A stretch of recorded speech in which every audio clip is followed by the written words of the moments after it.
आपल्या सर्वांचं हार्दिक स्वागत आपल्या the officer your personal mentor या प्लॅटफॉर्मवरती. आणि आज आपल्या या टॉपर स्टॉक सिरीज मध्ये आपल्या सोबत 2023च्या राज्यसेवेमधून ज्यांची assistant commissioner of sales tax आणि त्याला आता स्टेट टॅक्स म्हटलं जातं, तर त्या पदावरती ज्यांची निवड झालेली आहे असे हिमांशू आपल्या सोबत आहेत. हिमांशू, आपलं स्वागत. खर तर हिमांशूचा जो मला आजही आठवतो आपल्या बॅच मधला जो दिवस आहे तो की अतिशय पोलाईट, म्हणजे तुम्हाला मी प्रसंग सांगतो, कदाचित तो हिमांशूला पण आठवत नसेल. जनरली जेव्हा अनेक विद्यार्थी असायचे बॅच मध्ये, तेव्हा काय होतं की लेक्चर संपल्यानंतर विद्यार्थी येतात, अगदी थोडीफार मुलं जमतात आणि त्यांचे जे डाऊट्स आहेत ते विचारतात. तर असंच एके दिवशी मला वाटतं पहिलं दुसरं लेक्चर असेल आणि त्याच्यामध्ये काही मुलं उभारलेली आणि हिमांशू असा बाजूला तिथे उभारलेला असा कडेला, आणि मग बाकीच्या मुलांचे सगळे प्रश्न झाले, अगदी 1-2 राहिले असतील. त्यानंतर मग हा हळूच आला आणि त्याने आपले काही प्रश्न विचारले आणि मला तो त्या दिवसापासून ते त्याचा रिझल्टचा दिवस इथपर्यंत ते आजपर्यंत त्याच्या स्वभावामध्ये यथकिंचितही बदल झालेला मला दिसला नाही. अतिशय नम्र, पोलाईट, ज्याला आपण म्हणतो की विद्या विनयेने शोभते, तर त्याचं एक मूर्तिमंत उदाहरण, सतत हसतमुख चेहरा. आणि फक्त माझ्यासोबत किंवा शिक्षकांसोबतच नाही, तर मला असं बऱ्याच वेळेस जाणवतं, वाटतं आणि माझा ठाम विश्वास आहे की व्यक्तीचा जो स्वभाव असतो तो बदलत नाही, तो सदैव सर्वत्र तशाच प्रकारचा असतो. त्यामुळे हिमांशूचे मित्र सुद्धा बरेच आहेत की जे या माझ्या म्हणण्याला पुष्टी देतील की नाही सर अगदी बरोबर आहे, हा असा सगळ्यांचा तो सन्मित्र आहे. आणि हिमांशूचं ACST म्हणून सिलेक्शन होणं हे आम्हाला खरं तर अगदी 2021 पासूनच अपेक्षा होत्या की त्याच्या त्या सिलेक्शन होतील, आणि तो दिवस उजाडला. 2023च्या मेन्सचा, 2023च्या इंटरव्ह्यूचा आणि त्यानंतर रिझल्टचा तो प्रत्येक टप्पा त्याने तो पूर्ण केला. 2022 मध्ये सुद्धा हिमांशूने ऑलरेडी राज्यसेवेची मुलाखत दिली होती. 22 मधून STI ASO या पदावर ते सिलेक्शन ही झालं होतं आणि आता अजून ट्रेनिंग सुरू होण्याच्या अवकाश आहे थोडासा, तर तोपर्यंत सध्या मंत्रालयामध्ये ST आपण स्वीकारण्यात GST डिपार्टमेंटला कार्यरत. बरोबर. सो सध्याही तो या सेवेमध्ये कार्यरत आहे महाराष्ट्र शासनाच्या, आणि तद्वतच महाराष्ट्रातल्या जनतेची सध्याही सेवाच करतो आहे. आणि माझा जो अनेक वर्षांचा हिमांशू सोबतचा जो सहवास आहे, त्यातून मला त्याचे जे आणखी एक वेगळे पण जाणवतं ते म्हणजे की प्रत्येक गोष्टीबद्दल जाणून घेण्याची उत्सुकता असली पाहिजे. त्याशिवाय पुढच्या व्यक्तीकडून आपल्याला काय हवंय किंवा काय गोष्टी नवीन मिळू शकतात ही संधीच आपल्याला मिळत नाही. तर ती उत्सुकता मला त्याच्यामध्ये नेहमी जाणवते की ती त्याचं वेगळेपण आहे. आणि त्यामुळे वर्गामध्ये जे अनेक विद्यार्थी असतात त्यातून जे विद्यार्थी जाणवतं की या विद्यार्थ्याकडून ही पोस्ट निघू शकते किंवा या विद्यार्थ्याकडून या प्रकारचं यश मिळू शकतो, तर ते त्याच्या अभ्यासाच्या आधारावर हे फार नंतर ठरतं. जे ठरतं पहिलं तर ते म्हणजे व्यक्तिमत्व, आपलं बोलणं, आपलं चालणं, आपल्या पर्सनॅलिटी ट्रेट्स आणि ह्या सगळ्या गोष्टी ज्या आहेत त्या. पण मी जास्त वेळ न घेता मी हिमांशूची ओळख आपण त्याच्याच शब्दामध्ये करून घेऊयात. आपला जो प्रवास आहे तो थोडासा आम्हाला सांगता येईल की स्पर्धा परीक्षेकडे आपण कसं वळलो, कधी वळलो, आणि त्यासाठी आपण कशा प्रकारची धडपड केली आणि आज या पदापर्यंत पोहोचला. सर्वप्रथम धन्यवाद सर, आणि आपल्या व्ह्युअर्सचे मी स्वागत करतो इथे आपल्या कार्यक्रमात. मी मूळचा, माझ्या संक्षिप्त मध्ये मी माझी ओळख करून देतो की मी मूळचा नागपूरचं. येस. त्यानंतर जळगावमध्ये मी माझं BTech केमिकल इंजिनिअरिंग पूर्ण झालं. बरोबर. त्यानंतर पुढे 2018ला मी पासआउट झालो. 18 पासून मी आपल्या या प्रवासाला सुरुवात केली MPSC असं. अच्छा. त्यानंतर मग 19चा मी अटेम्प्ट दिला. 19 मध्ये माझा फर्स्ट अटेम्प्ट असल्यामुळे माझं फारसं काही तिथे यश आलं नाही. त्यानंतर मी 20चा पण दिला, पण ते कोविड आणि या सगळ्या सिच्युएशनमुळे मग मला पुन्हा परत जाणं आणि या सगळ्या डिस्टर्बन्सेस थोडंसं आपल्या सर्वांसाठी ती फार हार्ड तसा वेळ होती ती आपल्या सर्वांसाठी. येस. तर त्या दरम्यान माझं पण तिथे फारसं कॉन्सन्ट्रेशन झालं नाही त्या दरम्यान. परंतु 21 पासून मी सतत अगदी आता 24 पर्यंत सुद्धा मी प्रिलिम्स पास करत मेन्स पण देतोय 21 पासून सतत. मी ज्यामध्ये माझं सिलेक्शन झालं ती माझी 3री मेन्स होती. येस. आणि 21 पासून सतत मी मेन्स देतोय. 22ला मी इंटरव्ह्यू दिलेला आहे. 23ला तर माझं सिलेक्शनच झालं. पण तत्पूर्वी 2022च्या कंबाईनच्या परीक्षेतून माझी STA आणि ASO या 2 पदांवर निवड झालेली होती. त्यापैकी मी ASO हे पद आउट करून STA हे पद जॉईन केलं.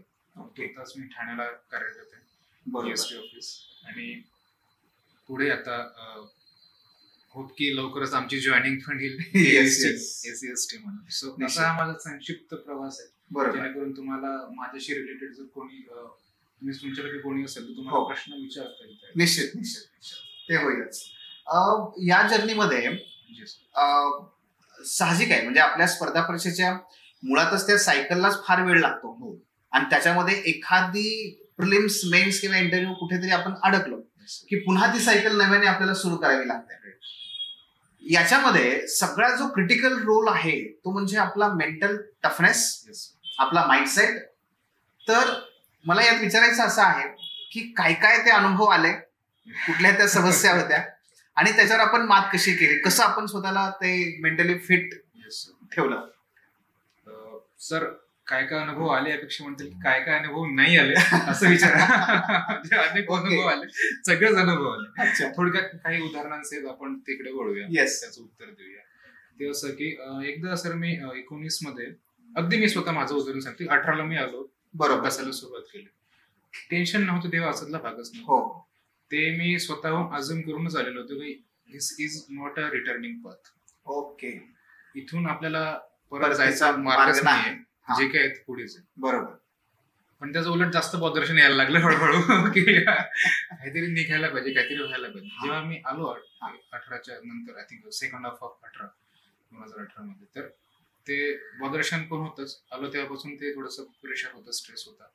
आणि एक छोटस आणखी उदाहरण सांगतो. मी माझ्या लायब्ररीमध्ये बसलेलो होतो, जी पहिली लायब्ररी होती माझी. तिथे एक सर्वे चालू होता की तुमचं मेंटल टफनेस किती. या एक संस्था होती जी ते मोजत होती. अच्छा. पुण्यामध्ये भरपूर NGOs आहेत. बरोबर. ते आणि ते त्यांचा सर्वे चालू होता. माझ्या लायब्ररीमध्ये मी पण तो सर्वे दिला आणि सर्वांनी तो सर्वे दिला. आणि मग शेवटी जेव्हा त्या सर्वेचा एंड झाला तर मी माझ्या काही मित्रांना ते विचारलं आणि तो अगदी मी ती शीटच पाहिली पूर्ण सर्वे सगळ्यांची माझ्या लायब्ररीतली. ओके. अबाउट 70 to 80% लोकांना मेंटल टफनेसचा त्रास होता, स्ट्रेसचा त्रास होता असं म्हणता येईल. त्रास होता इन द सेन्स किंवा ते घेत होते असं म्हणतात जे काही येते. सो हा एक फार क्रुशियल जर्नी असते सर. त्यामुळे मला वाटतं की इथे जेव्हा यायचं असतं ना, तेव्हा मुळातच आपण आपल्या मेंटली तयारी करूनच यायला पाहिजे, मेंटली प्रिपेअर्ड असलं पाहिजे की आपण इथे काय काय होऊ शकतं. त्याच्यानंतर त्याच्यावर मात कसं कसं करता येईल. प्लॅन B निश्चितपणे माहिती पाहिजे, प्लॅन C पण माहिती पाहिजे की त्याच्या जेणेकरून हे नाही झालं तर हे करतील, ते नाही झालं ते करतील. पण त्याच वेळी हे पण माहिती पाहिजे की प्लॅन A कशा रीतीने आपल्यासाठी फायदेशीर आहे. ओके. प्लॅन A साठी करायचं आहे आपल्याला म्हणून तर इथे आलोय ना. बरोबर आहे. त्यामुळे ते कशा रीतीने फायदेशीर आहे आणि ते किती चांगल्या रीतीने केलं तर आपल्याला त्याचे काय बेनिफिट्स मिळू शकतात पुढे आयुष्यामध्ये, या सगळ्या गोष्टी आपल्याला माहिती पाहिजे. ती आपली इन्स्पिरेशन असायला पाहिजे. मला वाटतं की इथे काय येतोय आपण हेच आपल्याला आधी माहिती पाहिजे. ओके. की नॉट नेसेसरीली एखाद्याला केवळ म्हणजे एखादा केवळ त्या प्रतिष्ठेसाठी येतोय की कशासाठी येतोय आमचं. मला वाटतं की मी इथे येतोय कारण आय थिंक मला सुरुवातीपासून प्रशासनाची फार आवड होती. कारण मी गावामध्ये राहिलेलो आहे, तर नेहमी आम्हाला गावातल्या लोकांना प्रशासनाशी गरज पडत असते. अगदी ग्रामसेवकापासून तलाठ्यापासून 7-12 गाड्या तलाठ्याकडे जायचं आपल्याला, त्याच्यानंतर तहसीलदार साहेबांकडे जायचं असतं, नायब तहसीलदार साहेब SDO साहेब असतात किंवा अगदी आमचे BDO साहेब. कोणतेही डेव्हलपमेंटचं काम म्हटलं की BDO साहेबांना आपल्याला भेटायचं असतं. तर एक घरात एक कधी राजकीय पार्श्वभूमी तर नव्हती, परंतु अभ्यासाची पार्श्वभूमी होती. ओके. अभ्यासाने आपण कुठपर्यंत पोहोचू शकतो, तर कदाचित आपण एक चांगला अधिकारी बनू शकतो. बरोबर. So Yes. आय थिंक की या पद्धतीने माझा प्रवास झाला. मला वाटतं की मुलांनी पण ते इन्स्पिरेशन पाहिजे की तुम्ही इकडे का येत आहेत, त्याचं उत्तर जितकं क्लिअर राहील ना तितकं तुमचा स्ट्रेस कमी होईल.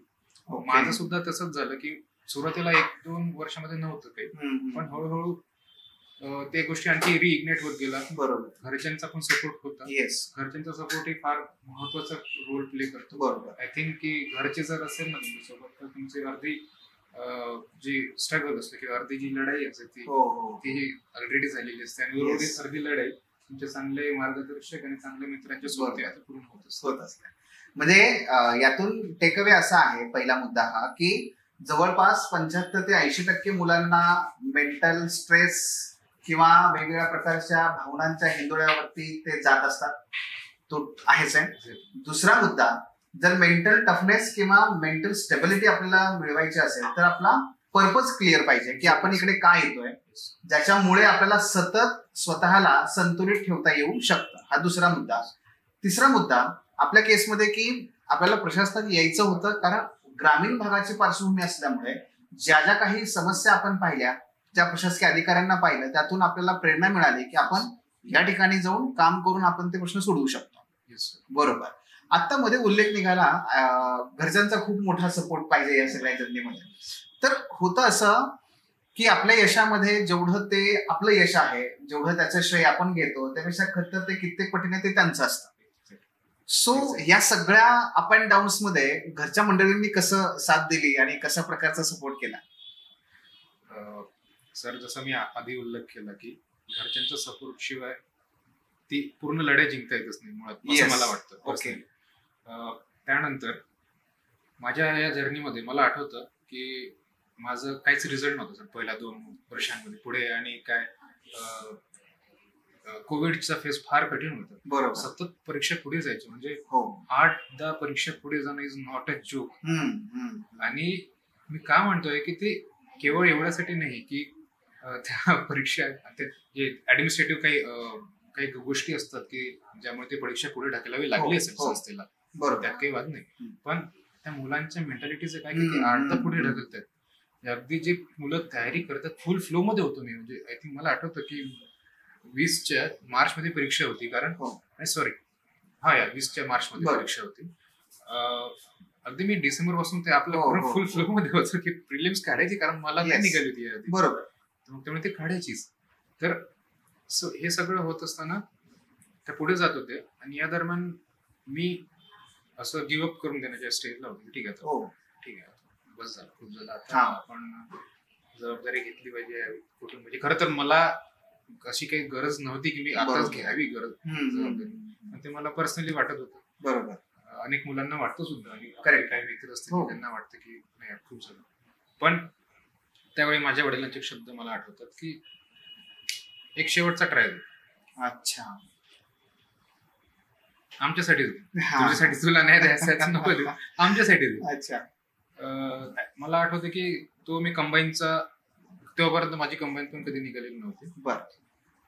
मला कंबाईन काढणं म्हणजे खूप मोठी गोष्ट वाटायची. म्हणजे निश्चितपणे असतं आपल्याला ज्या गोष्टी आपल्याकडे नसतात ना त्या गोष्टी खूप चांगल्या जास्त वाटतात. मी ती परीक्षा दिली सर, आणि त्यापासून सतत रिझल्ट येतो. ओके. सो माझ्या वडिलांनी मला हे सांगणं की तुझं स्वतःसाठी नाही वाटत, आमच्यासाठी दे परीक्षा, एक शेवटचा ट्राय. अच्छा. हे इथून सगळ्या गोष्टी बदलल्या. माझी आई, माझी बहीण, ओके, जे कधी कधी शहारे येतात मला या गोष्टी जाणून घेताना की त्यांनी कशा रीतीने मला त्यावेळी मी गावे होतो सर. अच्छा. म्हणजे म्हणून की कोविडच्या टाइम मध्ये कदाचित पुण्यात असतो तर इतरांचं दुःख पाहून समदुःखी होऊन मी कदाचित पुढे निघालो असतो. बरोबर. पण गावामध्ये त्या गोष्टी राहणं आणि त्या आजूबाजूला ते पाहणं, त्या सर्वांमध्ये त्रास केवळ मला नाही झाला, त्रास आमच्या घरच्यांना झाला. करेक्ट आहे. म्हणजे आणि त्या कदाचित मी नेहमीच म्हणतो की यश हे आपलं नसतंच, तुमच्या सपोर्ट सिस्टमचं ते यश असतं आणि सगळ्यांचं. बरोबर आहे. सो यशामध्ये कोणी जर खरे कोणी वाटेदार जर असते तर आपले आई वडील, आपली बहीण, तुमची कोणी फॅमिली असेल ती. करेक्ट आहे. डेफिनेटली. सो प्रत्येकाचा त्यामध्ये वाटा आहे आणि वडिलांची ती एक जी थाप आहे त्या थापेमुळे आपल्याला ते बळ मिळालं आणि मग आपण पुन्हा नव्या जोमाने काम करायला लागलो. आणि मग तिथून बरेचसे आपले रिझल्ट प्रत्येक रिझल्ट आला सर, येत अगदी आतापर्यंत प्रत्येक.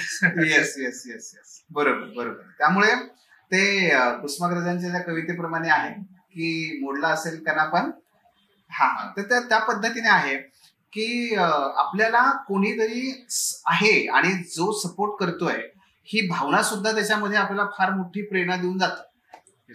बरोबर, तोही त्यातला मुद्दा आहे. आपण ते आपल्या बॅकिंग. हा येस. तेव्हा मला वाटायचं की वडिलांना जर इतका विश्वास आहे माझ्यावर किंवा माझ्या घरच्यांना एकंदरीत, मग मी हारण्याचं काही कारणच नाही का असं राहावं. आणि मी काय म्हणजे इतकंही असं वाईट नसतो किंवा कोणी व्यक्ती असा इथे जेव्हा येतो ना, जेव्हा इतकंही असा वाईट नसतो की प्रत्येक काही ना काही कोणत्या ना कोणत्या स्टेजला त्याने काहीतरी कर्तृत्व गाजवलेलं असतं. येस, काही ना काही त्याला 10वी-12वी मध्ये किंवा इंजिनिअरिंग मध्ये काही ना काही त्याला भेटत असतं, म्हणून तू इकडे येण्याचा प्रयत्न, इन्क्लिनेशनच तसं असतं. आणि समजा नसेलही असं काही, बरोबर, तरी एखाद्याची इच्छा असते की आता काहीतरी करावं, कारण शेवटचा काहीतरी आयुष्यामध्ये असतं की जे इथून काहीतरी मिळवावं असं वाटतं प्रत्येकाला. तर मला वाटतं की ती जी भावना आहे की आपल्याला मिळवायचं काहीतरी, शेवटचा अटेम्प्ट आहे, म्हणजे शेवटचं काहीतरी आयुष्यामध्ये संधी आहे की जे, खरं तर असं नाहीये, भरपूर संधी भेटतात, बरोबर, स्वतःच्या कर्तव्यावर काही मिळवण्यासाठी जर अभ्यास व्यतिरिक्त जर काही असेल तर ती ही आहे मला असं वाटतं संधी. आताच का नाही करायचं ना, मग नंतरच आयुष्य तुमचं बदलू शकतं, बदलवतो. करेक्ट आहे, ते आहेच आहे. त्यामुळे यातून क्रक्स हाच की ही परीक्षा देणं हे खरंच वर्थ आहे, त्यातून रिझल्ट मिळवणं हेही वर्थ आहे. 1-2 वर्ष लागली हरकत नाहीये, पण आपण त्याच्यासाठी आपलं सर्वस्व देणं हे तेवढंच महत्वाचं आहे. आणि मग त्यातून ते निश्चितपणे यश आपल्याला मिळू शकतं. अगदीच बरोबर. मग हे सगळं जेव्हा सुरू होतं तर मागे जर आपण वळून बघितलं तर मागच्या 4-5 वर्षांमध्ये आपल्याला काय वाटतं का की अशा काही चुका मी जरा टाळल्या असत्या तर कदाचित मला आणखी लवकर यश मिळालं असतं? एक्झॅक्टली सर, मला असं वाटतं की त्या सुरुवातीच्या काळामध्येच जर आपण आपला स्ट्रेस लेवल मेंटेन केला आणि कदाचित जे मॅच्युरिटी नंतर आली तितकं सिरियसनेस तितकी मॅच्युरिटी जर थोडी आधीच आली असती, that would be have been better. Okay, conditions have been much better. अच्छा, कदाचित मला ते 2 वर्ष किंवा आता जो काही असं मला 7 वर्ष लागली, म्हणजे आतापर्यंतच जर पाहिलं तर रिझल्ट आधीच आले, परीक्षा पण आधीच आली, ते ओव्हर द प्रोसेस व्हायला वेळ लागला. ते 2 वर्ष माझी वाचू शकले असतं असं मला वाटतं. स्ट्रेस लेवल कमी करा, मी म्हणेल जास्तीत जास्त सिलेबस कडे तुम्ही लक्ष द्या, PYQ बघा, वेदर ऑब्जेक्टिव्ह और डिस्क्रिप्टिव्ह दोन्ही. आपण आता आपले डिस्कशन झालं, ऑप्शन मध्ये पण बऱ्याचशा गोष्टी रिपीट होतात. सो PYQ तो ट्रायंगल असतो, PYQ, सिलेबस आणि रिव्हिजन, तिन्ही गोष्टींचा एक प्रकारे ट्रायंगल असतो. आणि ते ओव्हर द पिरियड तुमची ती लिखाण शैली पण होत जाईल. मार्गदर्शकांच्या तुम्ही सतत संपर्कात राहा. मी म्हणेल की मित्रांच्या पण संपर्कात राहा. नॉट नेसेसरी की तुमचा एखादा ग्रुप असावाच, एखादा मित्र जरी असेल तर तुमच्या भावना समजून घेत असेल त्याशी मनमोकळेपणाने बोला, जेणेकरून तुमचा स्ट्रेस लेवल कमी राहील आणि तुम्ही चांगल्या रीतीने तुमच्या अभ्यासावर फोकस करू शकाल. त्याचवेळी तुमच्या काही हॉबीज असेल त्या सुद्धा तुम्ही, मला वाटतं की तुम्ही आधी मनुष्य बनले पाहिजे.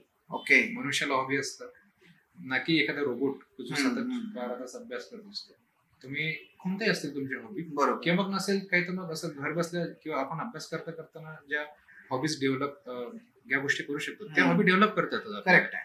फॉर एक्झाम्पल मी योगासने आणि एक्सरसाइज या गोष्टी किंवा डाएट सुद्धा बऱ्यापैकी करण्याचा प्रयत्न करतो. त्यामध्ये एक इनहेरंट हॅपीनेस मिळून जाते. लाईफस्टाईलचा भाग झाला तो आता. सकाळी 5-6 ला उठणे आणि पुढे. Yes yes, okay. So basically जो मेंटल स्ट्रेस आहे तो कदाचित सुरुवातीच्या काळामध्ये अवॉइड केला असता तर आपल्याला लवकर यश मिळालं असतं, ते आहे. आणि त्याचबरोबर 3 म आहेत. एक म्हणजे माता-पित्यांचा सपोर्ट पाहिजे, नाही का, हा पहिला. दुसरं मित्रही आहेत, किमान एक असावा जो आपल्याला स्ट्रेस बस्टर म्हणून काम करेल, त्याच्यासोबत आपण मोकळेपणाने बोलू शकू आणि ती गरज असते. आणि तिसरं म्हणजे मार्गदर्शन. त्यामुळे ह्या तिघांची आपल्याला तिथे कास धरणं, साथ असणं या परीक्षेमध्ये गरजेचं आहे. ओके, सो एका बाजूला बऱ्याच विद्यार्थ्यांचा जर बघितला आपण तर राज्यसेवा असू दे, UPSC असू दे, प्रिलिम्स हा फार मोठा फॅक्टर असतो की जे म्हणजे बऱ्याच विद्यार्थी मी असे पाहिले की त्यांचं म्हणणं असतं असं किमान मेन्स तरी देता यावी एवढी तरी इच्छा आहे. सो प्रिलिम्स हा फार मोठा अडथळा ठरतो मुलांसाठी. काय वाटतं की जनरल अशी कुठली कारणं आहेत का की ज्यामुळे प्रिलिम्स मध्ये मुलं अडकतात? सर येस, जसं आपण आता डिस्कस चालू आहे की प्रिलिम्स, मला तर वाटतं सर की प्रिलिम्स हा सर्वात महत्वाचा टप्पा आहे. प्रिलिम्स जर निघाली नाही तर पुढे ना तुम्हाला अनुभव घेता येतो, ना तुमचा अभ्यास चांगला होतो, आणि शिवाय तुमचा जो वेळ जातो एमपीएससीच्या बाबतीत किंवा युपीएससीच्या बाबतीत अबाउट 1.5 वर्ष जातो. तुम्ही तुमच्या आयुष्यातल्या सगळ्या गोष्टी तुम्ही 1.5 वर्ष उशिरा करता. त्यामुळे आणि हा पुन्हा की तुम्ही मागचा प्रश्नाला जोडून मी तर उत्तर देतो की मागचा प्रश्न हा होता की तुम्हाला काय असा इश्यू होता की त्यामुळे ते तुम्ही करू शकले नाही. तर इश्यू असा होता की मी बऱ्यापैकी गोष्टी मेन्स ओरिएंटेड करायचो, त्यामुळे प्रिलिम्स कडे असं थोडस शेवटच्या टप्प्यामध्ये होऊन जाईल अशी पण एक धारणा होती. ओके. तर मला वाटतं की प्रिलिम्सचं महत्व समजून घेण्यात अडचण आली ना तर मग तुमचा प्रवास आणखी वाढतो. याचं कारण ते असं गेट आहे जे तुम्हाला त्यातनं एक तुम्हाला मेन्सचा अनुभव मिळतो, बरोबर, आणि पुढे नवीन काही करण्यासाठी एक संधी पण मिळते. आणि तिसरी गोष्ट म्हणजे खरं तर ती फार सोपी पण आहे, फार अवघड पण आहे. सोपी का? कारण तुम्ही कितीही जरी स्कोर केला नोबडी आस्क्ड. करेक्ट. म्हणजे लेट्स 100 असेल कट ऑफ, 100 जरी मिळाले तरी कोणी तुम्हाला विचारणार नाही मला 100च काय मिळाले. म्हणजे तुम्ही तो हर्डल पार केलाय, तुम्ही पुढच्या स्टेपला गेले. 125 आले त्या स्टेपला आहे, 100 आले त्या स्टेपला आहे. आता मानो तो गंगा मा आहे, माना मानो तो गंगा बहता पाणी. सो तिला सोपी म्हणूनच कन्सिडर करावी, पण तिचं दुर्लक्ष करू नका असं मला मुलांना सांगावं लागेल की त्याचं इम्पॉर्टन्स लक्षात घ्या. ते एक फार मोठं एक चांगलं एक प्रवेशद्वार आहे ज्यातून तो आपल्याला जर एक संधी मिळते पुढे स्टेपला जाण्याची, इंटरव्ह्यूला जाण्याची, जी की मेन्स असते, मेन्स द्यायला मिळते. नाही जर मेन्स द्यायला मिळाले तर तुमचा अनुभव मिळतो. मला वाटतं प्रिलिम्स खूप खूप खूप महत्वाची, ती पार केलीच पाहिजे. पण याचा अर्थ हाही नाही की तुम्ही फक्त वर्षभर प्रिलिम्सचाच अभ्यास करत राहावा. कुठेतरी बॅलन्स असायला पाहिजे. मेन्स पण करा, प्रिलिम्सही करा, पण मला वाटतं की जर 2-3 महिने 4 महिने जसं तुम्हाला जमेल तसंच प्रीच्या आधी तुम्ही लवकर तिकडे शिफ्ट व्हा, जेणेकरून ती जर तुम्ही चांगली रीतीने दिली ना तर पुढचे बहुतांश दरवाजे तुमच्यासाठी खुलतील. तुमचा पूर्ण जी प्रोसेस आहे ती सोपी होऊन जाईल. बरोबर. प्रिलिम्सला अंडर एस्टिमेट मुळेच करू नये. प्रिलिम्सच महत्वाची आहे. कारण प्री जर निघणार याची जर शाश्वती होती, आजच आमची जुन्या पॅटर्न मध्ये करेक्ट आन्सर की याची आपल्याला माहित असायचं की प्री निघणार आहे. बरोबर. चांगल्या रीतीने अभ्यास करायचो मेन्सचा, आणि मेन्सचा जितका चांगल्या रीतीने अभ्यास करतो ना तर इंटरव्ह्यूचे मार्क आपल्याला फक्त एज देतात. ठरवणार काही नाही, पोस्ट मिळणार काही नाही हे मेन्स मध्येच ठरतं. बरोबर. कोणती पोस्ट मिळेल हे इंटरव्ह्यू मध्ये ठरतं. करेक्ट. क्लास 1 मिळणार, क्लास 2 मिळणार, किंवा काय मिळणार किंवा बाहेर जाणार हे सुद्धा. पण मेन्स जो काही पोस्ट मिळवण्याचा जो काही असा एखादा पॅरामीटर जर काढला तो बेस हा, आणि 70 ते 80% पर्सेंटेज मला वाटतं की तो मेन्सवर डिपेंड असतो. मेन्स तेव्हाच तुम्ही देऊ शकणार जेव्हा तुमची प्री निघणार याची शाश्वती असेल. बरोबर. प्री निघण्यासाठी म्हणूनच मला वाटतं की प्री खूप खूप खूप महत्वाचं. येस. सो म्हणजे सगळ्यात महत्वाचा मुद्दा आहे की आपण प्रिलिम्सला अंडर एस्टिमेट करायचं नाहीये. मेन्स आहे महत्वाचे, पण प्रिलिम्स शिवाय ते दरवाजा ओपनच होत नाहीये, आपण जाऊ शकत नाही. आणि तिसरा मुद्दा, जर एक प्रिलिम्स उडाली तर आपलं यश जे आहे ते पुढचं 1.5 वर्ष लांबणीवर पडतं. पुढची प्रिलिम्स यायलाच मुळात 1 वर्ष लागतो, आणि ते सायकल पुन्हा पूर्ण व्हायला अजून 1-1.5 वर्ष लागतं. हे 2.5 वर्ष पुढे वाढतात.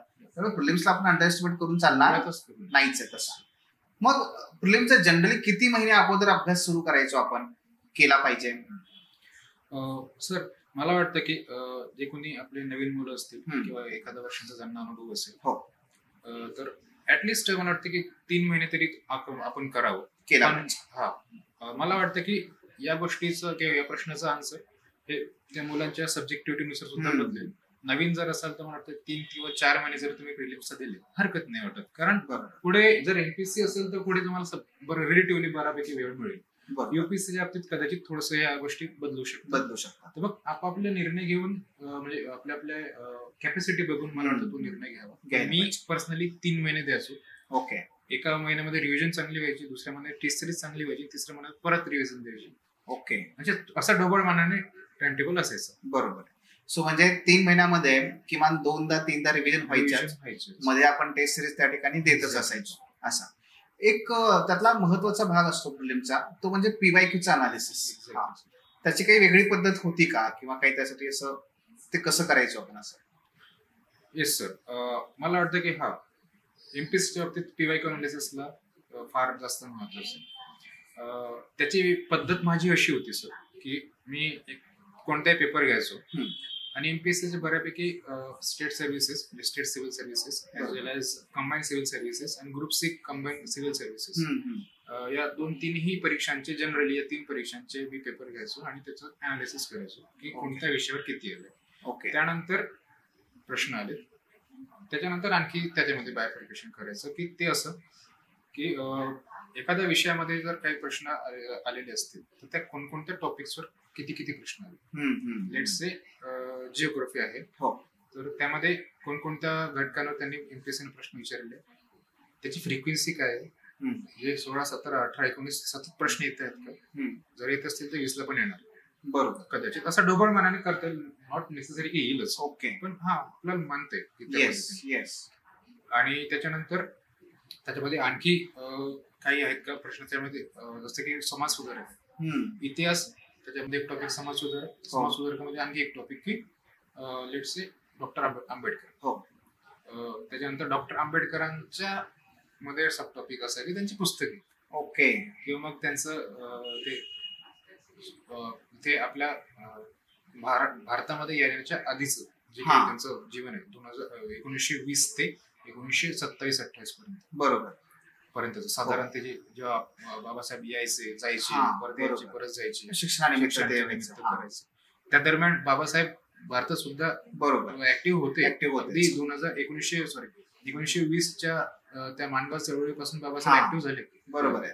मग त्या दरम्यान जे 27 पर्यंत येत राहिले आणि त्या दरम्यान भरपूरशा गोष्टी ज्यांच्यावर एमपीएससी सतत प्रश्न विचारते की बहिष्कृत भारत 1924, तर त्या दरम्यान काय झालं, मग समता परिषद, मग त्या दरम्यान किंवा समता सैनिक दल, बरोबर 1927, तर त्या बाबतीत जे काही त्यांचे वृत्तपत्र आहे, त्यांचे टॅगलाईन्स आहेत, या बाबतीत एमपीएससी फार प्रश्न विचारते. आणि जिथे कुठे कॉम्प्लेक्सिटी असेल ना तिथे एमपीएससी प्रश्न विचारते असं माझा अनुभव वाटला. बरोबर, PYQ अनालिसिस. येस, मला वाटतं की या पद्धतीने जर टॉपिक सब टॉपिक आणि त्याला आणखी जितकं खाली जाईल तितकं ते बेटर राहील, तितकं अनालिसिस केलं पाहिजे. आणि जे रिपीटेड प्रश्न विचारले जातात, टॉपिक्स ज्या प्रश्नांवर येतात ते टॉपिक हायलाइट करून ते आधी केले पाहिजे, त्यानंतर त्याच्या आजूबाजूच्या गोष्टी निश्चितपणे केल्या गेल्या. सो मॅक्रो टू मायक्रो हा आपला अप्रोच होता. तर आपण पहिल्यांदा विषयानुसार, मग त्यातल्या टॉपिकनुसार, मग सब टॉपिकनुसार, मग सबच्या सब टॉपिकनुसार आपण अशा पद्धतीने क्वेश्चन पेपरचं अनालिसिस करून कशावरती किती प्रश्न आहेत हे बघायचो आणि फ्रिक्वेन्सी पाहायचो, आणि मग त्यांना अगोदर आपण प्रायोरिटाईज करून मग पुढच्या गोष्टींचा अभ्यास करतो, जेणेकरून वेळेचेही व्यवस्थापन होईल, जे महत्वाचे मुद्दे ते अगोदर कव्हर होतील आणि मग पुढे आपल्याला यश मिळू शकेल. बरोबर, ओके. वाचन करत असताना किंवा रिव्हिजन करत असताना मुलांचा एक असा मुद्दा असतो की हे लक्षात राहत नाहीत बऱ्याच गोष्टी. लक्षात ठेवण्यासाठी काही विशेष काही असं होतं का प्रयत्न, की रट्टा मारणे हाच उपाय आहे? नाही, ऍक्च्युली कसं आहे सर, मला वाटतं की आधी लक्षात राहण्याच्या काही स्टेजेस असतात. मानसशास्त्रामध्ये काही स्टेजेस सांगितले, बरोबर, की आधी तर तुम्हाला आवड असली पाहिजे, ते तुम्ही स्वतः अनुभवलं असलं पाहिजे.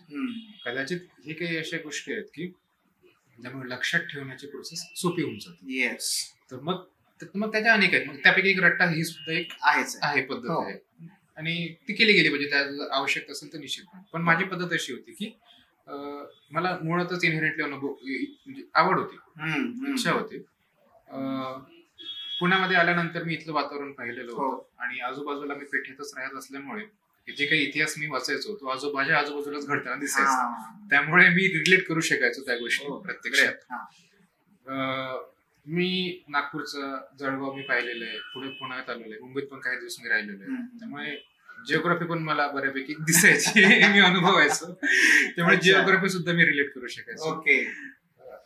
त्याच्यानंतर आणि बाकीचं म्हणजे मला म्हणायचं की तो एक अनुभव राहायचा, तिथून मी पुढे जायचो, तो माझा बेस होता लक्षात ठेवण्यासाठी, की मी इथे या गोष्टी पाहिलेल्या आहेत. मी जळगावला असताना गिरणा नदी पाहिलेली होती, आमच्या युनिव्हर्सिटीला होती, तर तिथे ते मेंढर्स मी पाहिलेले होते, सो मी तिथे रिलेट करू शकायचो, इतिहास मी रिलेट करू शकायचो.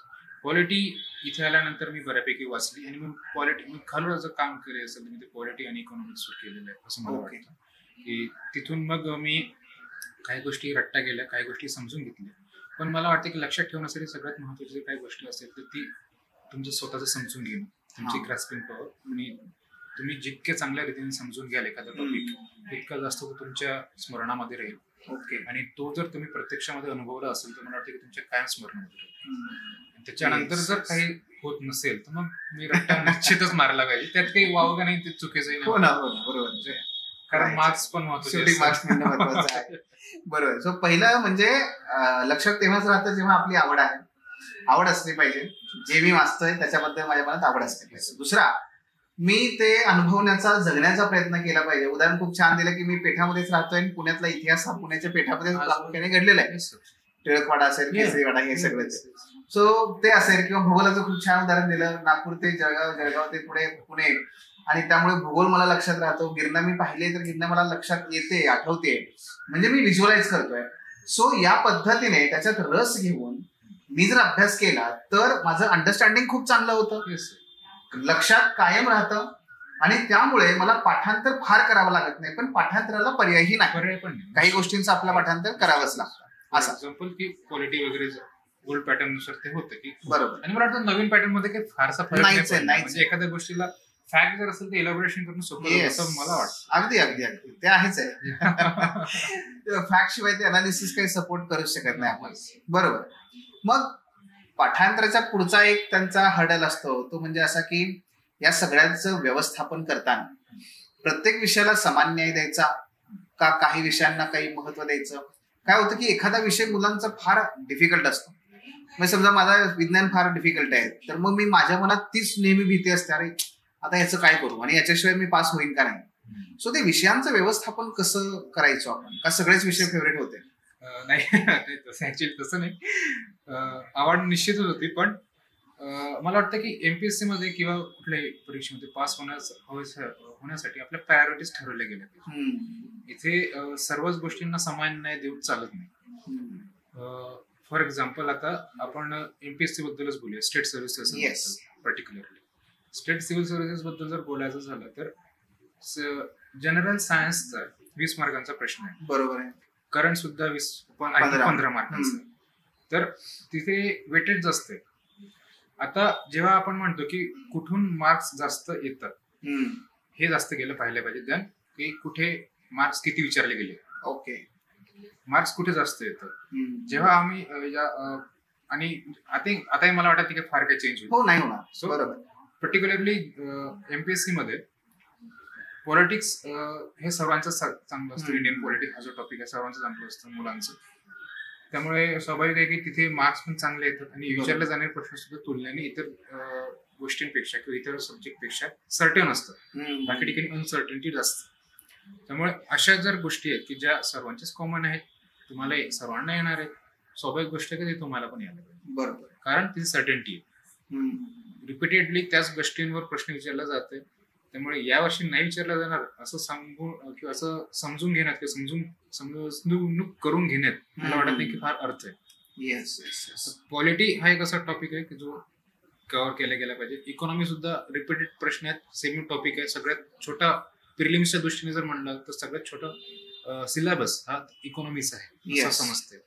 मग जिथे जास्त आउटपुट येते तिथे पहिलेच गेले पाहिजे. इनपुट सुद्धा त्या तुलनेने दिले गेले पाहिजे, जेणेकरून होतं असं की आपले एफर्ट्स फोकस्ड राहतात आणि आउटपुट सुद्धा तसंच भेटतं. करेक्ट आहे. आता जेव्हा हा प्रश्न आहे की आपण कोणकोणत्या विषयांना कसं वेटेज दिले गेले पाहिजे जेणेकरून आपण प्रिलिम्स पास करूया. बरोबर. तर जिथे आउटपुट जास्त आहे त्या प्रश्नांना जास्त दिले गेले पाहिजे इनपुट, जेणेकरून तिथून चांगलं आपल्याला आउटपुट मिळेल. पण ऍट द सेम टाइम जे आपले इतर टॉपिक्स आहेत, फॉर एक्झाम्पल जनरल सायन्सचे जे प्रश्न आहेत ते अनेक मुलांना हार्ड जातात. त्याचवेळी करंट अफेअर्स सुद्धा अनेक मुलांना हार्ड जातात. तर ते करताना मला वाटतं की त्याचं सुद्धा असं एवढं चांगलं अनालिसिस झालेलं असलं पाहिजे सर आपलं की तिथून सुद्धा किती आपल्याला जास्तीत जास्त निचोड करतील, स्क्वीज करतील आणि त्यातून जास्तीत जास्त आपल्याला मार्क्स मिळतील. आता माझं अनालिसिस असं सांगतं आतापर्यंतचं की जनरल सायन्समध्ये जनरली साधारण 8-10 ते 12 प्रश्न हे याच्याशी संबंधित असतात आपल्या बायोलॉजीशी, आणि 5-5 प्रश्न हे ठोबळ मनाने फिजिक्स आणि केमिस्ट्रीशी संबंधित असतात. पण त्या सुद्धा काही टॉपिक्स आहेत ठराविक की ज्याच्यावर ते रिपीटेडली प्रश्न विचारतील एमपीएससी. मग ऍटलिस्ट ते टॉपिक निश्चितपणे करून गेला पाहिजे.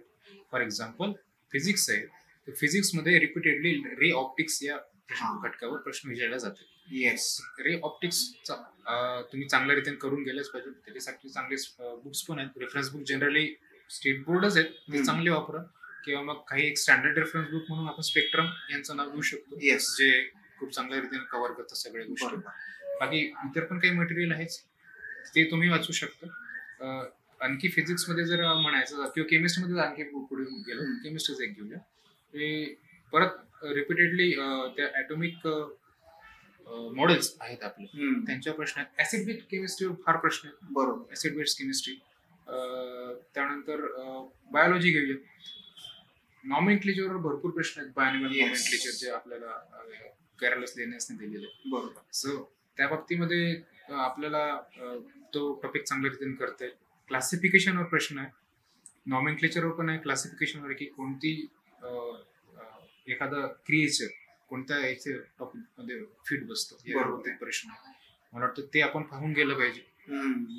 सो असे सुद्धा एकदमच आउट ऑफ द बॉक्स काही विचारतं अशातला भाग नाही. बरोबर आहे. सर्टेनिटी थोडीफार प्रमाणात निश्चितच सगळीकडे, अनसर्टेनिटी पण आहे. आतापर्यंत एमपीएससीने राज्यसेवेला जनरल सायन्स मध्ये कधी बायोनिमल क्लासिफिकेशनवर किंवा त्या नॉमेनक्लेचरवर प्रश्न विचारले नव्हते, परंतु 2024च्या रिसेंट झालेल्या परीक्षेमध्ये त्यांनी ते प्रश्न विचारले. बरोबर. सो जर असं असेल तर आपण ते गोष्टी तयार करून गेल्या पाहिजे, ते टॉपिक तरी करून गेले पाहिजे. नॉट नेसेसरी की तुम्ही पूर्ण बायोलॉजी वाचा, पण ते बायोनिमल नॉमेनक्लेचर तुम्ही निश्चितपणे वाचा, कारण प्रश्न विचारतात.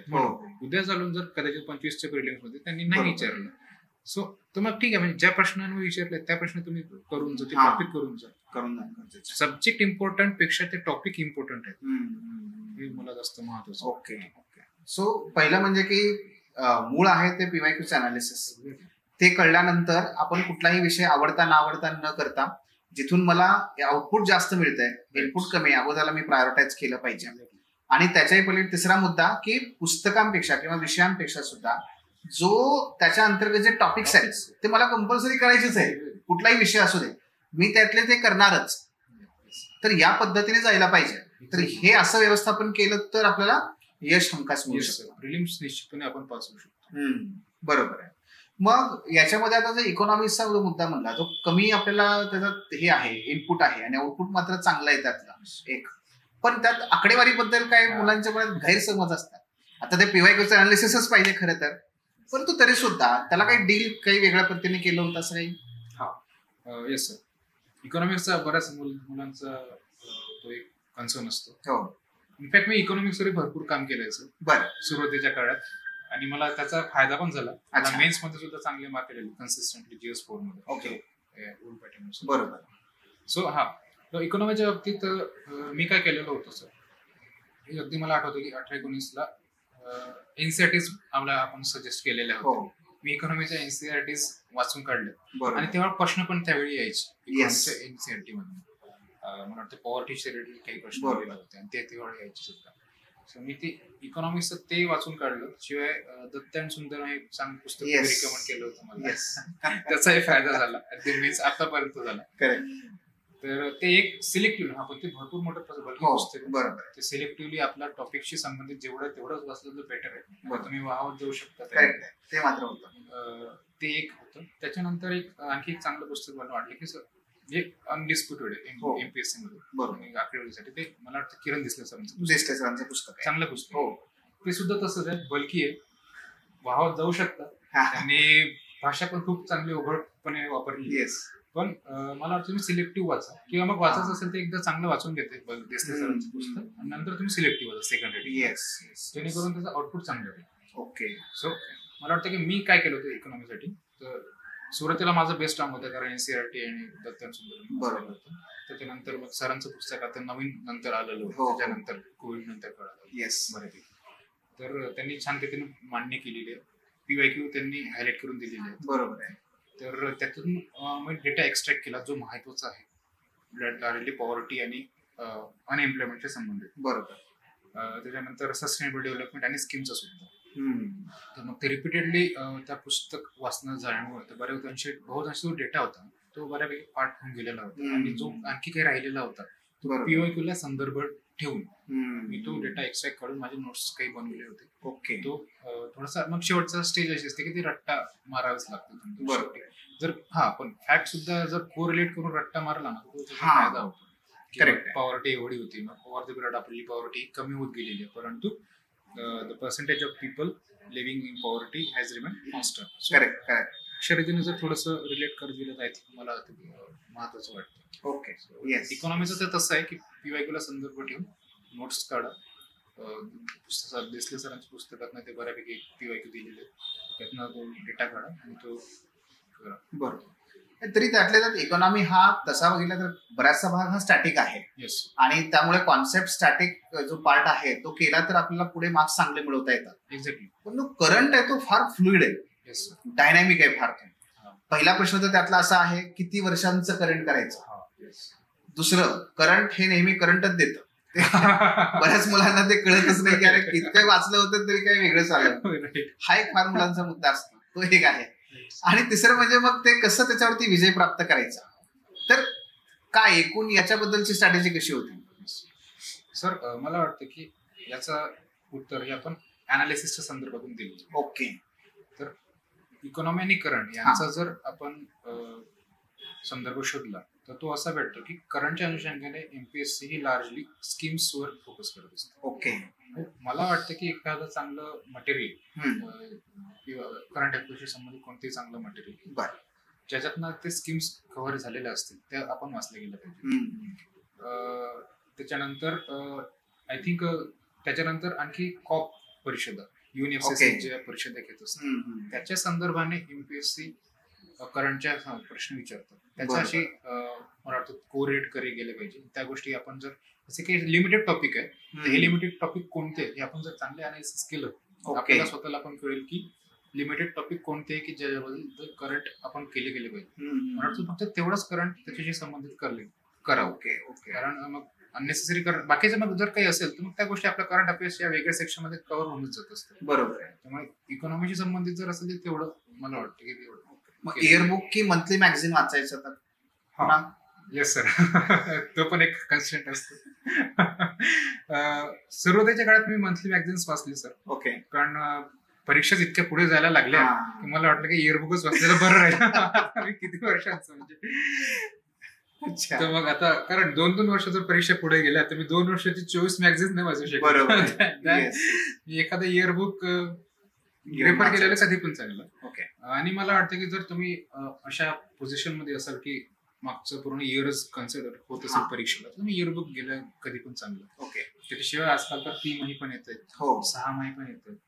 मला वाटतं की तिथे वेळ कमी लागतो. ओके. कन्स्टंट एकदम प्रोसेस्ड मटेरियल असतं. बरोबर आहे. बाकीच्या इतर पब्लिकेशन्सने ते प्रोसेस केलेली असते. रेडीमेड मटेरियल वाचलं तर आपला आपण वेळ कमी जातो आणि एक चांगला कमी इनपुट देऊन मॅक्झिमम आउटपुट आपण घेऊ शकतो. बरोबर. आणि मग प्रिलिमसाठी असं न्यूजपेपरचं काही वाचन? प्रिलिम ओरिएंटेड न्यूजपेपरचं वाचन मला वाटतं की सर न्यूजपेपर खरं तर असा गोष्ट आहे की तो वाचला तर बहुतांशी गोष्टी होतात क्लिअर. पण इनपुट आउटपुटच्या रेशोने मला वाटतं न्यूजपेपर आपण नाही पाहिलं गेलं पाहिजे. येस. प्रिलिमच्या काळात नको. प्रिलिमच्या काळात मला तरी वाटतं की नाही रादर दॅन तुम्ही म्हणजे तुम्हाला स्वतःचं काही पर्सनली डेव्हलपमेंट करायचं असेल तुम्हाला आन्सर रायटिंगचे आर्टिक्युलेशनचं काही करायचं असेल तर ठीक आहे. पण असं विशेष असं प्रिलिमसाठी न्यूजपेपर वाचला असं मला नाही वाटत. बरोबर. मला वाटतं की हे पाहायला गेलं पाहिजे. मॅगझिन्स फक्त तुम्ही वाचा. आणि मी MPSCच्या किंवा प्रिपरेशनच्या काळामध्ये आणि जनरली सुद्धा सरकारी न्यूज एजन्सीचे चॅनल्स फॉलो करत असतो. त्याच्यामध्ये केंद्रामध्ये सनसेट टीव्ही आहे आणि राज्यामध्ये सह्याद्री आता सुद्धा तितकीच महत्वाची आहे. मला आठवतं की एकदा एक प्रश्न विचारला होता की श्रीमती निर्मला सीतारामन यांनी एक म्युझियमचं उद्घाटन केलं गोव्यामध्ये. तर MPSCने तो प्रश्न विचारला होता की कोणी ते उद्घाटन केलं. पहिला होते माननीय पंतप्रधान नरेंद्र मोदी, सेकंड होते आय थिंक आपले श्री जयशंकर सिंग थर्ड होते श्रीमती निर्मला सीतारामनजी आणि फोर्थ होते RBI governor. Okay. I think Shri Shaktikanta Das असेल. हा. सो तर मग ते अनेक मोदीजींचं नाव आल्यानंतर स्वाभाविक आहे की बरोबर आहे, आपल्याला ते अनेक वाटलं. लोक ठीक करू शकतात. पण मला ते व्हिज्युअलाइज झालं की मी तो एक सह्याद्रीचा व्हिडिओ पाहिला होता हा. की निर्मला सीतारामनजी त्या होत्या. येस. आय थिंक असं एखाद 2 प्रश्न जरी भेटले तुमच्या बरोबर आहे. तर मला वाटतं की ते निगेटिव्ह मार्किंग काउंटिंग करून डबल तुम्हाला फायदा करून देईल. येस. आणि जेव्हा आपल्याला कंटाळा आला असतो त्या काळात आपण त्या तो बघू काळात शकतो. ते वाचू शकतो आणि कंटेंट आता पण क्वालिटी आहे सर. हो हो सह्याद्रीवर अजून सुद्धा आहेच आहे. शासकीय ते एक प्रकारचं Yes. मुखपत्रच आहे त्यामुळे. मग तसाच प्रश्न आहे नोट्स. प्रिलिम साठी नोट्स काढायच्या का? जी. मला वाटतं निश्चितपणे सर नोट्स काढल्या गेल्या पाहिजे, पण त्या टॉपिक वाईज असलं पाहिजे. जसं आपण म्हटलं की टॉपिक महत्वाचे सब्जेक्ट पेक्षाही. ओके. तशाच रीतीने इथे पण जर एखाद्या टॉपिक मध्ये एखाद्या व्यक्तीला अवघड जात असेल एखादा टॉपिक, त्या बाबतीत तुम्ही त्यांच्या नोट्स का. फॉर एक्झाम्पल मी त्या पॉवर्टीच्या या सेक्शनच्या त्या फॅक्टच्या नोट्स काढलेल्या होत्या. ओके. तेवढ्या वाचल्या माझ्या नोट्स की माझ्या कंबाईन आणि राज्यसेवा दोन्ही परीक्षा कव्हर व्हायच्या. पण ते नवीन काही टॉपिक जर किंवा विचारलं त्याच्या बाहेरचं जायचंय, पण नवीन जर काही विचारलं तर त्या माझ्या तिथून कव्हर जर विचारलं तर ते मी ते ऍड करायचो. बहुत असे टॉपिक कव्हर होऊन जायचे. त्याला किती वेळ द्यायचो आपण? वेळ खूप लागतो नोट्स काढायला. पण ऍक्च्युली नोट्स काढायला वेळ जरी लागत असला ना सर, पण तो एक वन टाइम इन्व्हेस्टमेंट आहे. एकदा मला आठवतं की त्याच्यानंतर मी त्या टॉपिकला कधी पाहिलंच नाही, पॉवर्टीच्या टॉपिकला. बरोबर. सो त्याच्यानंतर मी कधी पाहिलं नाही त्या टॉपिकला.